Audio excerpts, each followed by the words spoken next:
Hi friends, ఇది Jagtial bus stand. ఏ bus దగ్గర ఇంత జనాలు లేరు. ఒక ధర్మపురి బస్ దగ్గరనే జనాలు చాలామంది ఉన్నారు. ఎందుకంటే శ్రావణం స్టార్ట్ అయింది కదా, మొదటి సోమవారం రోజే గంగ స్నానాలకు చాలామంది అసలు వెళ్తున్నారు.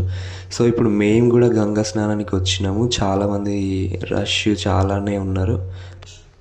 మేము కూడా ఇక మొదటి సోమవారం రోజే గంగ స్నానం చేయడానికి అయితే వచ్చినాము. పుష్కలంగా నీళ్ళు అయితే ఎంత మంచిగా వాడుతున్నాయో చూడాలి. ఇక గోదావరిలకు అడుగు పెట్టంగానే శివసత్తుల శిగాలు ఇక భక్తుల కొబ్బరికాయలు పూజలు అయితే ఇక పుష్కలంగా చేస్తున్నారు. అసలు ఇది గోదావరిలోనే గంగల గణపతి దేవుడు పండుకుంటాడు. ఇక్కడ నేనైతే అమ్మ వాళ్ళను గంగమ్మను గౌరమ్మను అయితే గంగా ఉసుకతోనే తయారు చేస్తున్నాను.